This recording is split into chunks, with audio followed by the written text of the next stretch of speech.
I'm Phil Rogacki. And I'm Jared Abergina. And welcome to Two Tree Guys and a Bucket of Beer.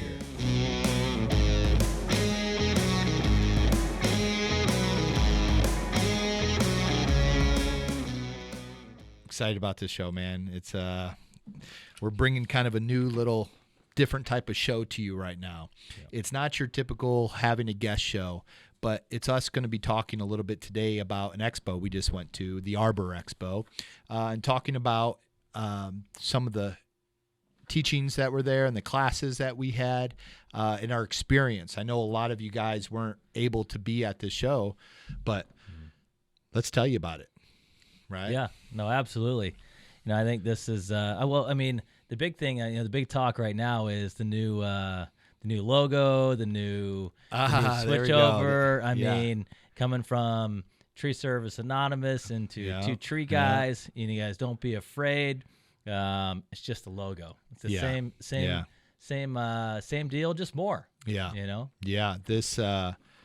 This Instagram that we have, Two Tree Guys, used to be Tree Service Anonymous, and we just switched it over. We've been running Tree Service Anonymous for a while now, and we switched it over to a podcast show. It's still the same thing. They can still send their videos, their pictures. We're going to be doing so many more giveaways of some fun stuff and contest. It's going to be it. It's going to be awesome. I'm excited about it. Yeah, so don't get detoured. Have some fun with this. We are. That's for sure. That's why we started it. And so hope you guys stick around and have some fun with us. So let's talk about the Arbor Expo. Very first year, first time it's ever been. It was in Philadelphia, Pennsylvania, September 9th through the 10th. I'm sorry, in Valley Forge, Pennsylvania.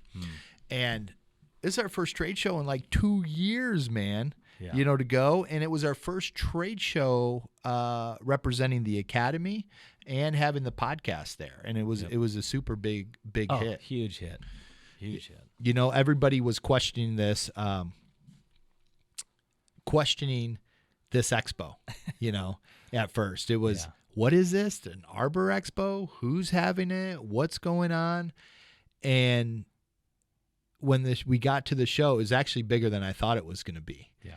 And then when I left, there were some very, very cool things we had. And we got to meet some great people, some new people that I've never met. There was a lot of new vendors there that aren't normally there, that are, they're just new. I've never met them before. I've never seen them before. I've got to meet some great people. And the classes, awesome. Jared spoke had two classes we're going to talk about, is Safety Really First and the Plan to Win, right? Yeah. And what'd you think of the show? Same thing. I showed up, just thinking like everybody else. New show, it's probably not going to be that big of a hit. Yeah. Blah, blah, blah. I mean, this goes on. Everybody was talking about it. I still have people calling me, asking me, how was the show? Was it any good? Should we come next year?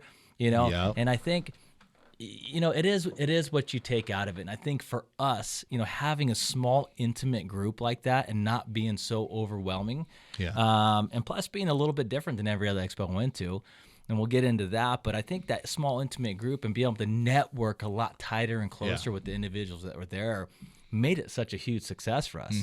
And for us bringing, something new to the table, like our podcast and what we're training and what we're doing, it was tight. It was cool. Everybody was close. It was tight niche. It was a lot of fun. Ton of networking. Ton of networking. And from dinners all the way to hanging out through the day. So I can't say enough good things. I think it was a huge success. It was, especially for the first one. I mean, the risk. And let me kind of everybody about Arbor Expo. Let me tell you how the Academy, Jared and I got involved in this and kind of tell you the story.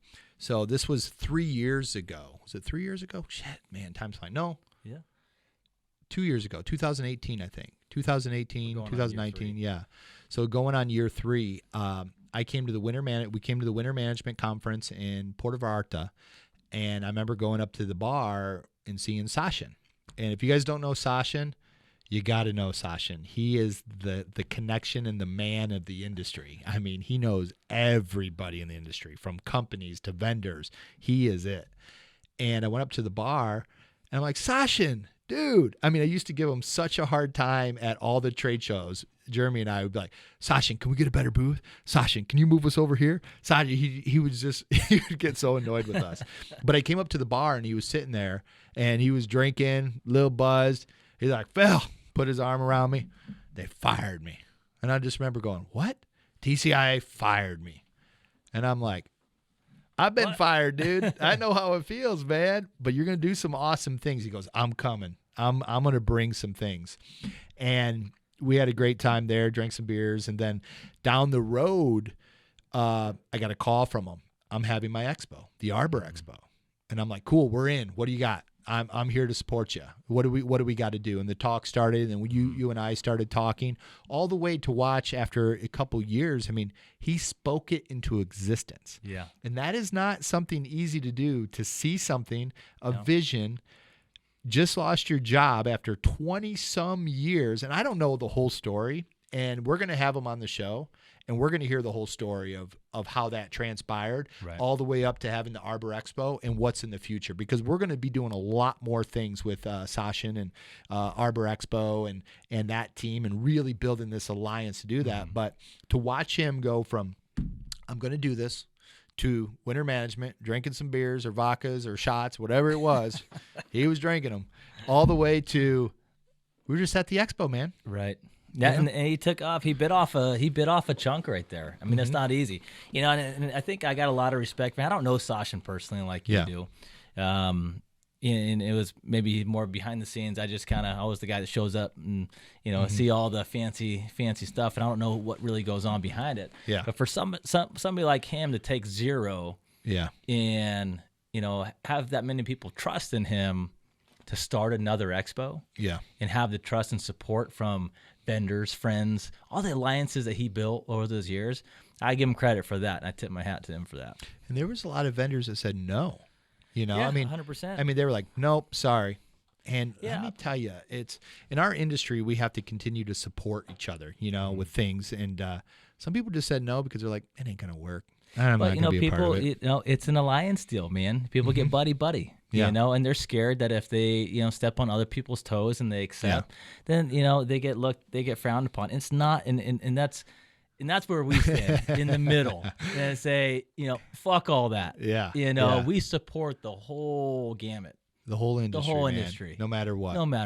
TCI, ISA, Expo, utility, trees and utility, the utility expo. I mean, it's about our industry and it's about the people. It's not about I side with this person and side with that person. I support Bandit. I support Vermeer, Moorbark, Steel, Husqvarna, right? It's about our industry and keep advancing and becoming better and better. But this show, of course, it wasn't like a TCI show expo. It didn't last as long, and we didn't go out and get crazy every single freaking night. No. Or at all. No. It was the craziest thing that happened was we ordered an Uber to take our freaking expo shit across the street, and this guy pulls up. Now, we did have a lot of stuff, but we would have tipped him well, and he pulled up, mask on, hood on, visor on. I'm talking, this is a quarter of a mile. It wasn't. I mean, we could have just set it on top of the car, and he could have drove over there. Yeah. And he looked, and he said, too much work. Too much. I can't do it. I can't do it.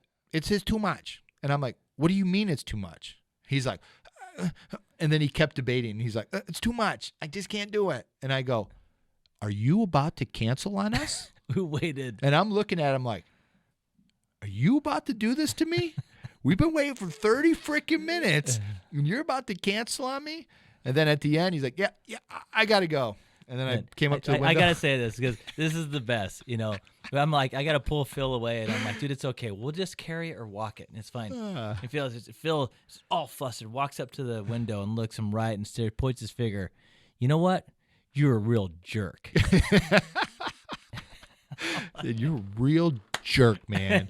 He needed to know that. Yeah. If someone's a jerk, you're a jerk. Yeah. You're an asshole. So you know that. So when you're driving all day, and you go to bed at night, just know you left 3 guys stranded.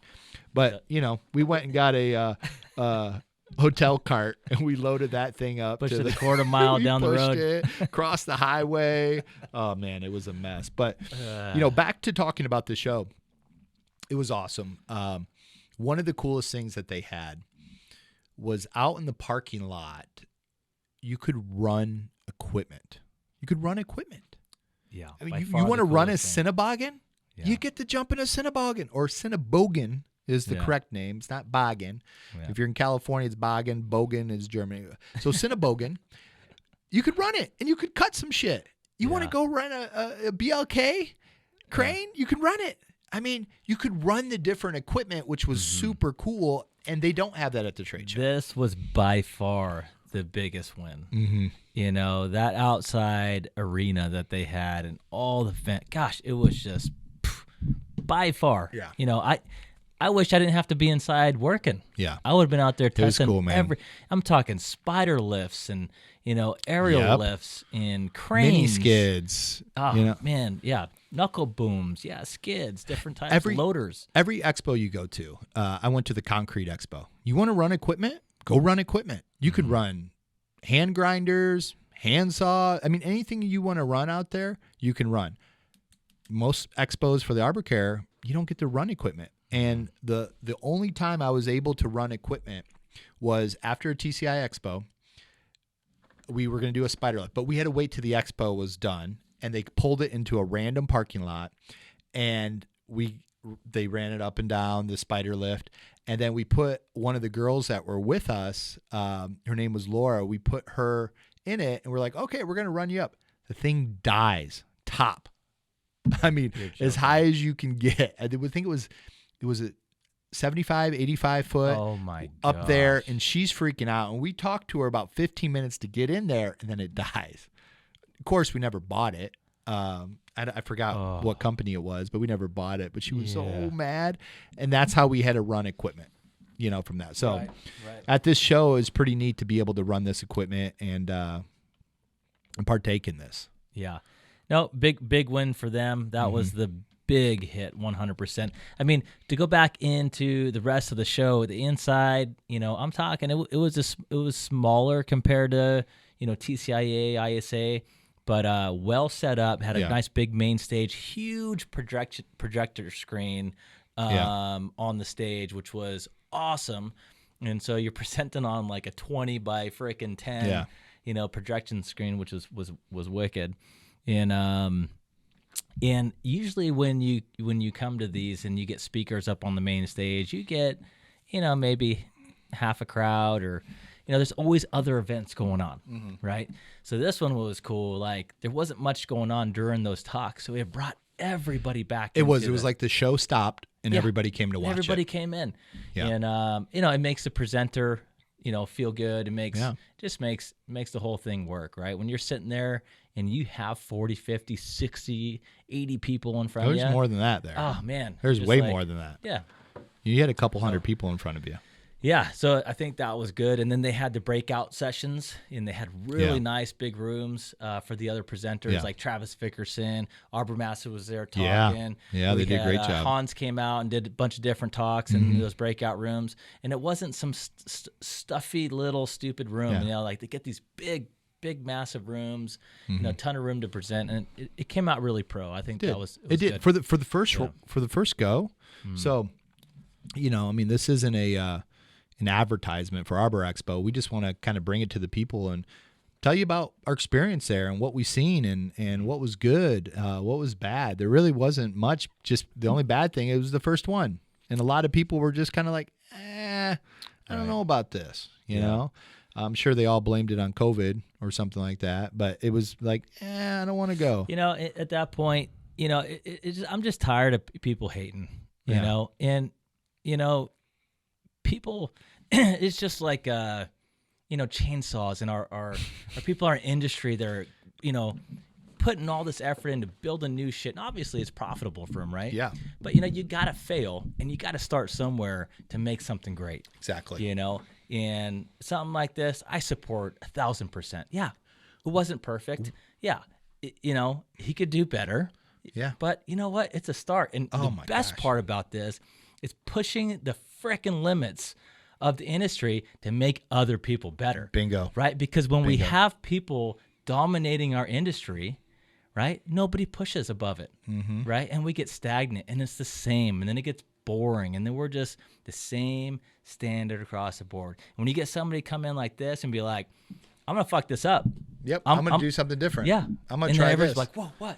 Yeah. Guess what's going to happen? Oh, the competition goes up. The next trade show, they're going to be having it. They're going to be having working outside doing something. They're going to say, not November, let's do it in June where everybody could be out and warm. When everybody's copying that, he's doing one thing different, better, right? And that's we need how that. our industry gets better. That's how the standard keeps elevating. 100%. You need the people pushing the limits. 100%. So next year, it's only going to be better. I'm excited.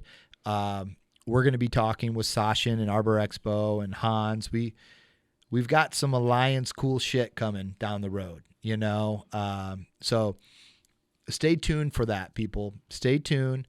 We're going to be having some talks. You're going to be seeing some cool stuff unveiling and unrolling, and some new events that is going to shake up the industry some. And it's going to give some opportunities for other individuals that maybe don't get to go to these trade shows to be able to go and have a great time. They're going to stay home and play Sawbucks. Sawbucks by Bob. If you guys haven't got your Sawbucks cards yet, they're coming. They're on Kickstarter. Bob, the brains behind everything. Two tree guys and a Bob. Yeah. Two tree guys and a Bob. Say hi, Bob. Hey, everyone. Hey, everyone. Bob, can you give us just one good joke, or one good Sawbucks joke? You wanted the good name, bad name ones? Yes. Give us one. Do you want a dirty one, or do you want a clean dirty? One? Dirty. Okay. Let's see. Microsoft is a good name for a software company, but a bad name for a male enhancement film. If you guys didn't hear that, okay, Microsoft is a good name for a tech company, but a bad name for a male enhancement pill. Microsoft, brought to you by Mattel. Mattel toys. Okay. Anyways, back. Thank you, Bob. But back on this. Let's spend a little bit of time. Let's talk about your talks. Yeah. The first one that you brought in was a disruptor. I mean, people were going, "What?" Is safety really first? Is it really first? Yeah. And that's it. And so how this whole talk started like this. Phil came to me one day and he showed me this video of Mike Rowe.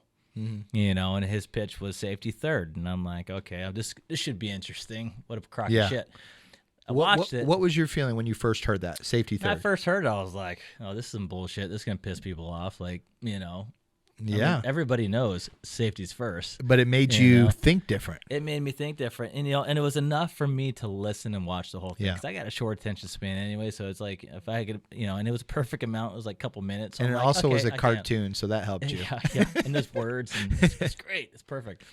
But yeah, no, I watched it and it totally just ruined me in a good way. Mm-hmm. And I'm like, gosh, dang it. I'm like, my whole life. Oh, it's right here in a video. And its complacency, and a lot. This talk that we built for Arbor Expo was, is safety really first? And a lot of it, the question is we tend to use this safety first motto or whatever we want to call it. Yeah. It's an empty slogan. Mm-hmm. Right. And as long as we say it or we semi-believe in it, or if we wear it, or if that's our, slogan for our company, we're good. Hey, safety first, wear your vest. If you guys haven't watched this, check out the Mike Rowe video on this. And it speaks thousands. Mm-hmm. Mike Rowe, just go on YouTube, type safety third Mike Rowe, and it'll pop up. Yeah. So, my goal was to take that and kind of implement that specifically into our trade. Yeah. And be able to, show specifically how safety has become an empty slogan. Mm-hmm. And I've been at fault for that most of my life. Complacency kills. Yeah. And, you get to that point in your life, like how safe, what safety practices are you actually following, or you just a safety first rule follower and you become okay. Yeah. And so, it made me sick. I'm like, I'm tired of that. Yeah. I'm just tired. Let's just do it right. Yeah. And so that's kind of how the talk went down. And if you guys haven't seen it, I think we have it live on there. You recorded it. Yeah, I recorded it, but it wasn't saved. It was just live. I went back and rewatched a little bit. Oh, was it? Yeah. Okay. So it's on, Maybe I did save it. It's on all this somewhere. But, it was a really good topic anyway, and it woke a lot of people up, and it started making them think. Yeah. And I had a lot of people come up after and say, man, you're right. I've been doing this for 20, 30 years. Yeah. And man, we are complacent. And you guys are watching. Google complacency. Complacency is turning into the new safety third, because now that word complacent is just like, oh man, we're just being complacent. Just complacent. Look up complacent. It's bad. Yeah. You do not want to be complacent. No. And so, it's a chain effect. So, hitting home to people and picking topics to be able to present to the industry, that it's just the big middle finger saying, it's hey, a disruption. Yeah. We need to continue to keep reinventing to ourselves constantly. And one of the things that stuck out to me with Mike Rowe talking was when he was talking about the statistics of walking across a crosswalk with a sign, the path, you're more likely to get hit by a car than if you just walk across the street randomly. Right. How is that? Because you're relying on the crosswalk, you're relying on the light, the stoplight, that the cars are watching that. That's going to keep you safe. Rather than when you just walk across the highway by yourself, you don't have your phone in your hand and your head down. You're freaking on all spidey senses, like left, right, timing, calculating. You're like, okay, by the speed of 65 miles an hour, with the wind speed of this, I can make it across this highway. Right. And you get yourself across. Right. So it was showing that we rely on a safety officer, the orange vest, the cones, all this is going to keep us safe, when ultimately your safety is your responsibility. Yeah. It's not everybody else's. It's your freaking responsibility. And we think it's everybody else to keep us safe. That's it. And that's the part that stuck out the most for me with that. And no, it was, dude, you freaking hit a home run on that talk, man. And it's something I don't think you're done with that talk. It's it's you know what I mean? It's time to build, the next show, we need to have that. Yeah. We need to have that, which is good. I'm excited. I'm excited to be like series 1. You're like, safety is 25. Safety is effed. Safety 3rd. Safety 8th. It's the 8th for that. So let's also talk about the next one. Talk is a plan to win. Yeah, so I mean, you wrote most of this talk, and we were supposed to deliver it together, and I let you down. But what a plan to win for me, ultimately, a lot of this goes back down to everything that it takes front end and back end as a business, and how we're able to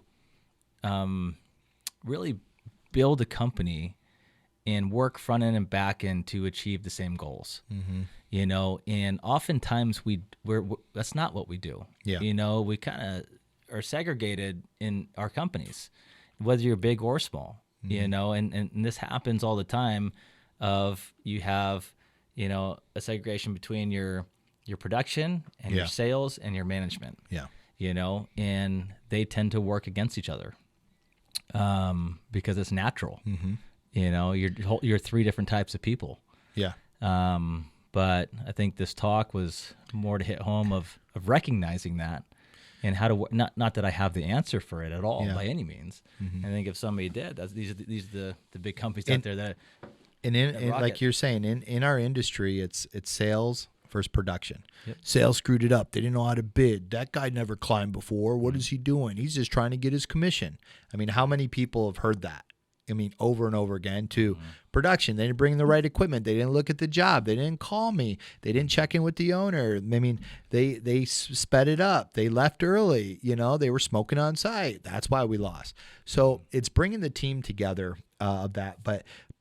And that's the plan. Okay. So the plan is connecting every part or every division within the company. The operations, the sales, and the ownership is all connected to the same carrot. And it's profit and it's money, right? The owner's in business to make a profit. Yeah. The salesperson wants to make a commission. The freaking foreman, he wants to make his bonus. So if we tie them all to that, we're all striving to work together, So if you have a company out there and you're listening to this, is work on that plan. Work on your sales commission plan. Work on your foreman bonus plan that will align with what you want in the company. So they're all going after the same carrot. And then once you get that, it's building a plan of how to do this. So a plan in the sense of, I like to call it, and you guys will hear me say this thousands of times, it's a chocolate chip cookie recipe. And I'll be in a room with everybody and I'll ask them, from everybody on this, how do you make chocolate chip cookies? They're like, just some flour and eggs and milk. Okay, that's it? That's it to make cookies. Okay, how many eggs? 12, 3, 16, all sorts of different. I'm like, okay, how much flour? 3 cups, 10 cups. Okay, chocolate chips. Then what? Put it in the oven. How long? 25 minutes, an hour. And then at the end, I'm like, we're going to have the shittiest cookies in the entire world. Now, nobody talked about going to the store, buying the ingredients. What are we looking for? Why are we looking for that? So let's break that down. How do we make chocolate chip cookies? I got to go to the store. I got to pull up a recipe, and it's going to call for all this. I know how much ingredients I'm going to buy. I'm going to bring it home. I know the reason, too, why am I cooking it? Is it because I'm fat and I have a belly and I just want to eat cookies? Or I'm having Jared over and he likes cookies and milk, and after dinner I'm going to want to give him cookies and milk. There's a reasoning, there's an end goal of why I'm doing this. Yeah. So I take the recipe and I follow it step by step by step by step. And at the end, in the oven, I'm going to produce a pretty good chocolate chip cookie, right? Yep. So now I followed a simple recipe. I then can take that recipe and I can start making it my own. I want walnuts in it. I want coconut. I don't want dark chocolate. I want white chocolate, right? And I'm using chocolate chip cookies because I like to eat chocolate chip cookies, if you can't tell. So it relates to me, but I start making it my own. So think of the first time, your dad showed you something and like, son, this is how you do it in tree work. And then how you've changed it over the years to make it your own. Mm-hmm. So in business, guys, in doing this is have that plan to win for your team. Every job should be ran the same for the most part. How do we arrive on the job? What chainsaws are we bringing? What crews are coming? What's the setup we need? What trucks are we going to have? What time are we arriving? How are we going to, is the equipment taken care of prior to us coming? Are we greasing it there? Is it fueled up? Is it ready to go? Have we stretched? Have we did our job safety analysis? Have we did, so on and so forth, so we can crush the freaking job. Yep. And without that, you show up and what normally happens when you just show up and you got a freaking 8-foot eucalyptus tree, DBH, freaking 150 feet up in the air, and you're like, I should have planned better for this freaking job. Yeah. Yeah, and for me, a lot of this goes back, you hit the nail on the head, man. You got to have an ingredient. When we're doing our work out in the field, in production, a lot of times, our leaders in the field, our foremans, they have that mental picture. They have that plan, but the plan is not portrayed, right? A lot of times that plan lives so heavily in their head, and they know that inside and out that they can run through this entire day without speaking, right? And maybe that in one person can, and they are so in sync that it moves like butter, but it doesn't work with the rest of the team.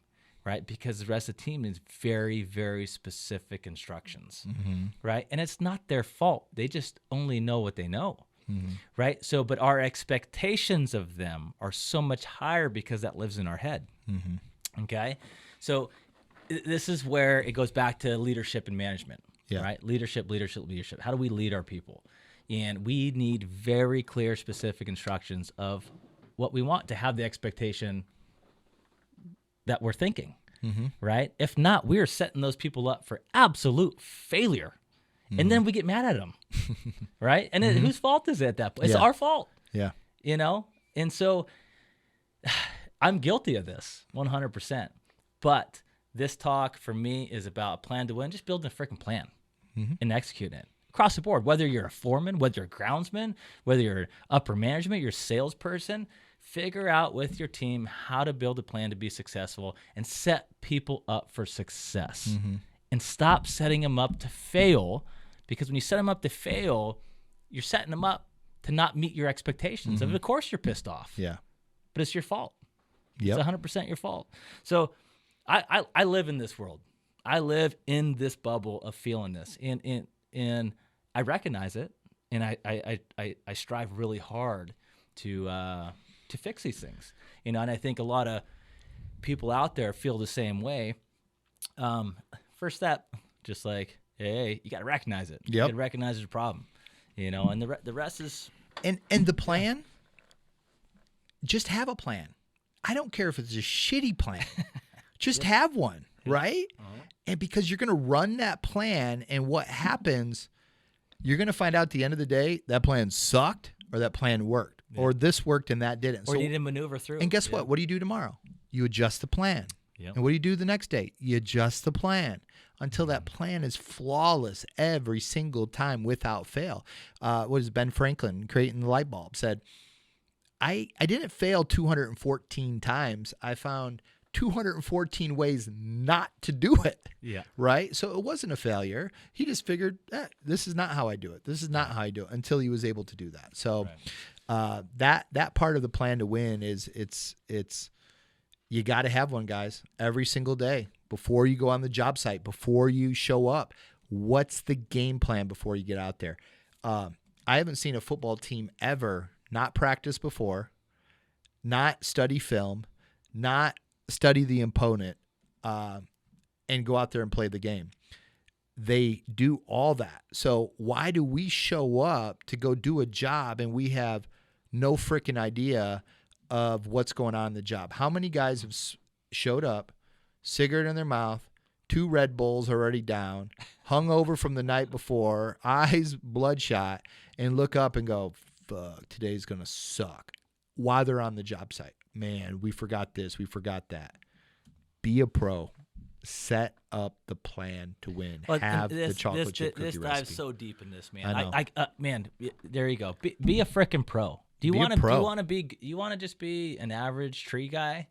Go out there and do some work, or tree person, sorry. Yeah.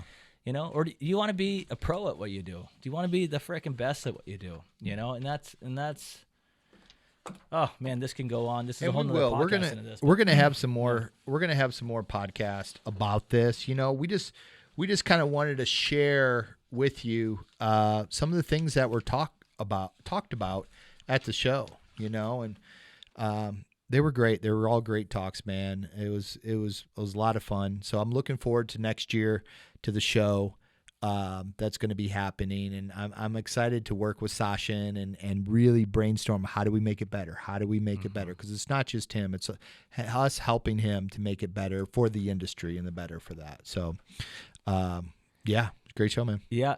You know, I think my big end note on this show for everybody listening, you know, it's all about supporting, you know, our entire industry. And we said this, you know, earlier, and I can't emphasize this enough, that we need this. We need more. We need more. Yeah. We need more. We need more. We need more people involved. We need more support. And the negativity only goes so far, you know, and the shit talking only goes so far, you know, and be a part of the solution, not the problem, you know. You know, Phil always says, he uses analogies, you know, the Model T worked great for a lot of years, you know, and it got us to and from, and the railroad did too, and it still does. But guess what? You know, we want to drive Teslas and fly around the world. We got F-16, motherfuckers. Right.